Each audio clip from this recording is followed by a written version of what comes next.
Di negeri Yaman, tinggallah seorang pemuda bernama Uwais Al-Qarni yang berpenyakit sopak. Karena penyakit itu tubuhnya menjadi belang-belang. Walaupun cacat, tapi ia adalah pemuda yang soleh dan sangat berbakti kepada ibunya, seorang wanita tua yang lumpuh. Uwais senantiasa merawat dan memenuhi semua permintaan ibunya. Hanya satu permintaan yang sulit ia kabulkan. "Anakku, mungkin ibu tak lama lagi akan bersamamu. Ikhtiarkan agar ibu dapat mengerjakan haji," pinta sang ibu. Mendengar ucapan sang ibu, Uwais termenung. Perjalanan ke Mekah sangatlah jauh, melewati padang tandus yang panas. Orang-orang biasanya menggunakan unta dan membawa banyak perbekalan. Lantas, bagaimana hal itu dilakukan Uwais yang sangat miskin dan tidak memiliki kendaraan? Uwais terus berpikir mencari jalan keluar. Kemudian, dibelilah seekor anak lembu. Kira-kira untuk apa anak lembu itu? Tidak mungkin pergi haji naik lembu. Uwais membuatkan kandang di puncak bukit. Setiap pagi, ia bolak-balik menggendong anak lembu itu naik turun bukit. "Uwais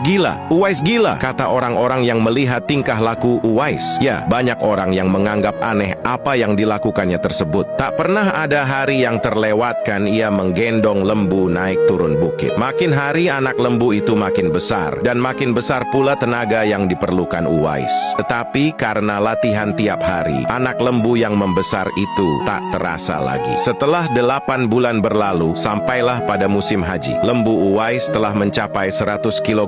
Begitu juga otot Uwais yang makin kuat. Ia menjadi bertenaga untuk mengangkat barang. Tahukah sekarang orang-orang apa maksud Uwais menggendong lembu setiap hari? Ternyata ia sedang latihan untuk menggendong ibunya. Uwais menggendong ibunya berjalan kaki dari Yaman ke Mekah. Subhanallah, alangkah besar cinta Uwais pada ibunya itu. Ia rela menempuh perjalanan jauh dan sulit demi memenuhi keinginan ibunya. Uwais berjalan tegap menggendong ibunya wukuf di Ka'bah. Ibunya terharu dan bercucuran air mata karena telah melihat Baitullah. Di hadapan Ka'bah, ibu dan anak itu berdoa, "Ya Allah, ampuni semua dosa ibu," kata Uwais. "Bagaimana dengan dosamu?" tanya sang ibu keheranan. Uwais menjawab, "Dengan terampuninya dosa ibu, maka ibu akan masuk surga. Cukuplah ridha dari ibu yang akan membawaku ke surga." Itulah keinginan Uwais yang tulus dan penuh cinta. Allah Subhanahu wa Ta'ala pun memberikan karunia untuknya. Uwais seketika itu juga sembuh dari penyakit sopaknya. Hanya tertinggal bulatan putih di tengkuknya. Tahukah kalian apa hikmah dari bulatan disisakan di tengkuknya Uwais tersebut? Itulah tanda untuk Umar bin Khattab dan Ali bin Abi Thalib, dua sahabat Rasulullah, untuk mengenali Uwais. Beliau berdua sengaja mencari di sekitar Ka'bah karena Rasulullah Shallallahu Alaihi Wasallam berpesan, "Di zaman kamu nanti akan lahir seorang manusia yang doanya sangat makbul. Kalian berdua pergilah cari dia. Dia akan datang dari arah Yaman. Dia dibesarkan di Yaman. Sesungguhnya Allah mengharamkan atas kamu durhaka pada ibu dan menolak kewajiban dan meminta yang bukan haknya dan membunuh anak hidup-hidup. Dan Allah membenci padamu banyak bicara dan banyak bertanya. Demikian pula memboroskan harta, menghamburkan kekayaan." Hadis riwayat Bukhari dan Muslim.